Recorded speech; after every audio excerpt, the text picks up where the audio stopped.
going on, dudes and dudettes? So USC made a pretty big time hire this Sunday in getting an associate head coach of the defense and a linebackers coach in Matt Entz, who is right now coaching as a main head coach for an FCS team, which is like the Division II team, North Dakota State, but they're one of the better programs out there. And it is pretty surprising that he would leave a head coaching job there, and he's won a couple titles too while the head coach there. But I'm thinking he's looking to maybe get more into Division I, and this was a nice place, and he is an associate head coach on the defensive side, so it is a nice jump up as well, a nice title. And he's coaching the linebackers, who were pretty atrocious the past year or so. So definitely very excited and happy that he is on the team and going to be able to help these guys out for their future. And hopefully he stays quite a bit, and it's not like a one-year rental. But either way, this is a big-time get for the USC football program. And speaking of that program, they did get another transfer in the transfer portal from Vanderbilt. He's an edge player, Nate Clifton. I believe we mentioned the offer that he had gotten within the last couple of weeks since the transfer portal opened. And yeah, he's one of the bigger guys out there. He's like 6'5", already like 250 plus, and very smart dude. You obviously have to be pretty smart to get into Vanderbilt, and he does a lot of good charity work outside of playing football and stuff, so that's pretty cool with him. And it's going to be a pretty good situation for him going into USC, and how well that defensive line played, at least for the ex-defensive coach in D'Anton Lynn at UCLA. So adding another smart dude to that side of the ball, especially at that position, I think could be very beneficial for USC in that D-line going forward. So definitely looking forward to that. And a bit more official news on some guys. So Marshawn Lloyd, we mentioned the other day, he's going to the NFL draft, or he at least declared, but became more official when he accepted the Reese's Senior Bowl invitation the other day, so that's pretty cool for him. He's going to be joining Brendan Rice, but it's kind of weird because once we all heard that Rice had accepted that last week, we just assumed he was already going to go to the NFL. I don't think you can go to one of those bowl games and still come back to college. I'm not 100% sure on that, but we just assumed it. But he did do like a nice post on social media, pretty much saying his goodbye, everything like that. So good luck to both those guys out there in Alabama and at the Reese's Senior Bowl. I want to get through quite a bit of more USC football transfer portal news and all that going on.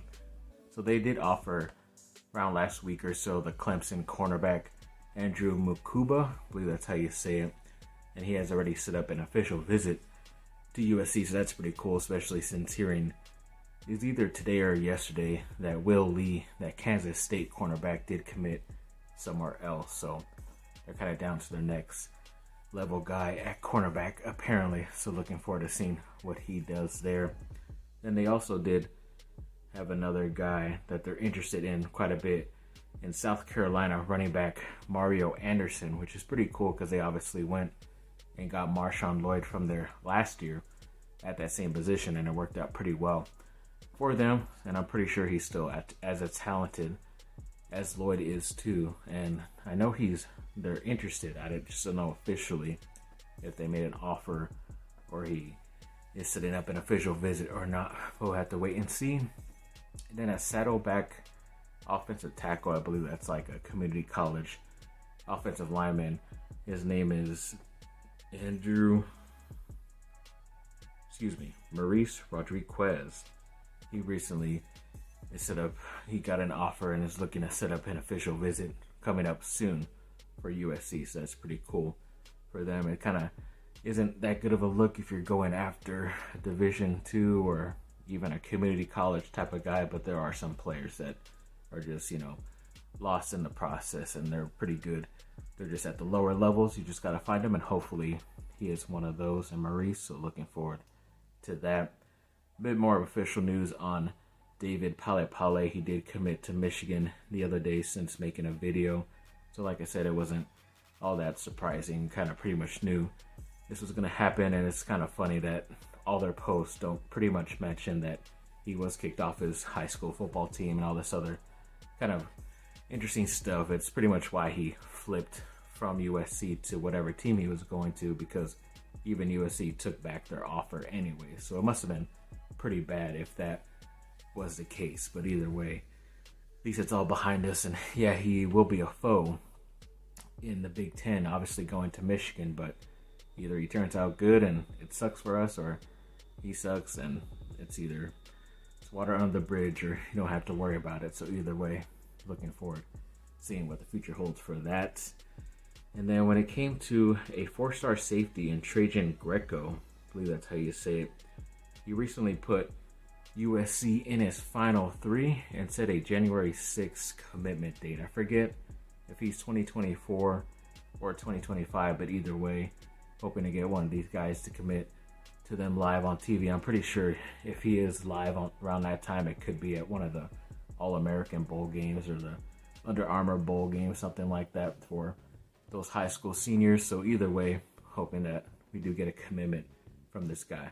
Now this is a big back and forth story here that I'm kind of contemplating in my head or building up, because they kind of, reading the tea leaves here, you kind of feel like that's why a lot of these guys are decommitting or committing to other places. But when it comes to a 4-star athlete in Aaron Butler, who was committed to USC like last year or something like that, he decommitted and committed to Colorado, but now he recently decommitted.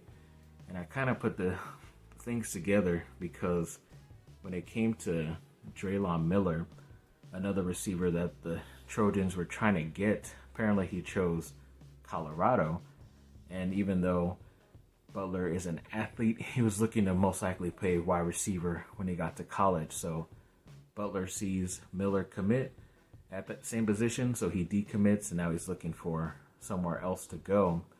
But also when it comes to another guy in that situation, 4-star Xavier Jordan, apparently, who is committed right now to USC, may be on flip watch to go to Utah, because apparently the other day, during some time this week or last week, USC offered a 3-star local wide receiver and Zacharias Williams. He comes from a pretty cool school out here, Sarah and Gardena, and a lot of great players come there, like especially at that position, Robert Woods, Marquise Lee, even I throw a Dory Jackson in there because I still believe he would have been a better receiver than a quarterback, but he still got a second paycheck as a quarterback in the NFL, so he must be doing something right, I guess. But yeah, it was kind of interesting that they had offered him, and he's really looking at that offer and likes it a lot, apparently, and looking to set up some official visits soon. So maybe Jordan kind of switch off, so Xavier Jordan goes to Utah, Williams decommits from Utah, and then comes to USC. I don't know. Just have to wait and see. A lot of mixing and matching here, and commitments and decommitments happening pretty soon here. But as long as USC still keeps Ryan Pelham, who is a local wide receiver, I preferred Pelham over Jordan, in my opinion, and to either get maybe Butler, who can play both sides, and Zacharias Williams, who is apparently an athlete as well. But a lot of the highlights I saw, he was on offense at receiver. But either way, have some more versatile guys in your program is what I like the most. And 247 Sports top 2024 interior offensive lineman list includes USC's commitment in Jason Zandamela, who is considered the #1 interior offensive lineman. So that's pretty cool for them to get a #1 guy at his position. And like he said recently, he hears all these people thinking he might decommit and go somewhere else, but he says once he commits somewhere, it's pretty much set in stone and he's not looking anywhere else, which is nice to hear. So hopefully that comes true within another couple of days or so, when it becomes official for high school players, high school seniors, to be able to sign with their college team. So hopefully that does end up happening.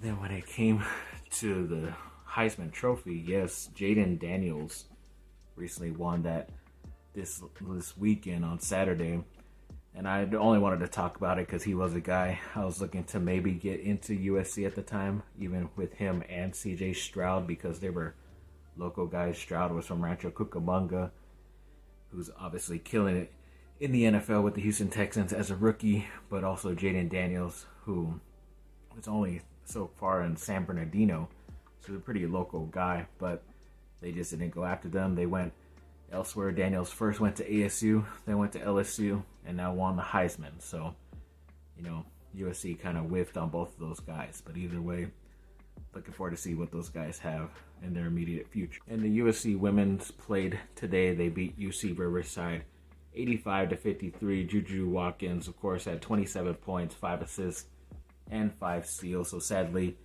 she did not continue that streak of 30-point games. But either way, still pretty close and obviously a dominating win. Sadly, the game right before that in the same arena earlier that day, the USC men's took on Long Beach State.